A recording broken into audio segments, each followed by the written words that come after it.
Bonjour à tous. En amont des Trophées de l'Impact qui auront lieu mardi prochain, le 10 décembre, je suis très heureuse de recevoir aujourd'hui Françoise Gilles. Françoise est directrice des risques du groupe AXA. Bonjour Françoise. Bonjour Cécile et merci de l'invitation. Françoise, AXA publie tous les ans un état des lieux des risques dans le monde, le Future Risk Report. Si on regarde un peu en arrière sur ces dernières années, quels sont les grands risques que vous observez d'année en année ?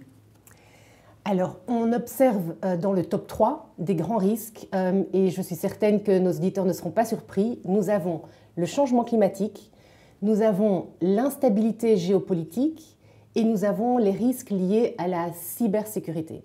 C'est le top 3. Je suis ravie aussi de commenter cette 11e édition du Future Risk Report qui reflète les réponses de plus de 22 000 répondants à travers le monde.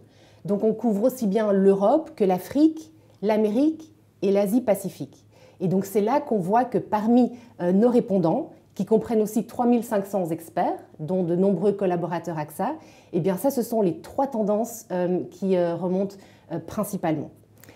Est-ce qu'il y a de nouvelles choses que vous voyez poindre à l'horizon ? C'est vrai Cécile. Et la nuance qu'on détecte dans cette édition-ci, c'est que beaucoup de répondants font part de leur sentiment accru de vulnérabilité et font aussi référence au risque de mésinformation et de désinformation.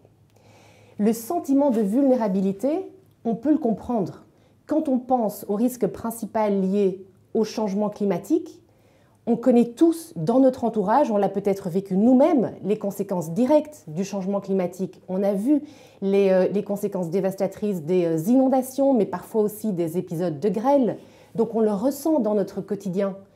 On parle de tensions géopolitiques et on sent à quel point effectivement on ressent les tensions entre les continents, entre les différentes forces à travers le globe. Et donc c'est quelque chose aussi que les répondants remontent beaucoup. Et 2024 est l'année par excellence des élections. Nous avons des élections à travers la planète. Et c'est vrai qu'à travers les élections, on ressent aussi très très fort l'expression du risque de mésinformation, de désinformation, qui peut conduire à la polarisation de certains groupes. Comment on fait face à ces risques ? C'est quoi la solution pour y faire face ? Face à ces risques, je dirais il y a 3 façons de les gérer. La prévention, la prévention, la prévention. Et c'est vraiment ce dans quoi nous croyons et je vais vous expliquer pourquoi. Quand on parle de risques comme ceux liés à la cybersécurité, au changement climatique ou aux tensions géopolitiques, très vite, on comprend à quel point ces risques-là sont interconnectés. Le monde est aujourd'hui de plus en plus dans une situation de polycrise. Et dans ce cas-là, le meilleur remède, et ce n'est pas tout à fait différent de la situation d'une santé individuelle, le meilleur remède n'est pas de réparer, mais surtout d'agir en amont, et donc de prévenir ces risques. Mais comment est-ce qu'on prévient ces risques ? Pour ça, il faut qu'on soit capable de les anticiper. Pour les anticiper, il faut être capable de les comprendre et de les modéliser.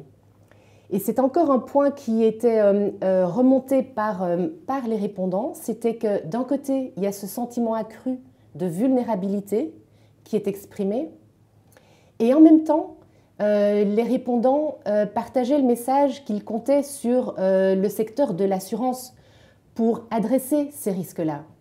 Et autant le secteur n'a pas la baguette magique, autant la gestion des risques, c'est vraiment le métier de base de l'assureur, que les assureurs font depuis des décennies. Et donc c'est à ça que s'attachent plus de 100 000 de nos collaborateurs chez AXA. C'est pour travailler à la prévention des risques de manière à maintenir l'assurabilité du monde. S'il n'y a qu'une chose à retenir, Françoise ? S'il y avait une chose à retenir, Cécile, je dirais que le futur ne doit pas être un risque. Et ça, ce sera rendu possible grâce à la prévention des risques, au partenariat, et c'est à ça que nous nous attachons chez AXA chaque jour. Merci beaucoup François Gilles, et puis je vous donne rendez-vous ainsi qu'à tous mardi prochain pour les Trophées de l'Impact 2024 de l'Opinion.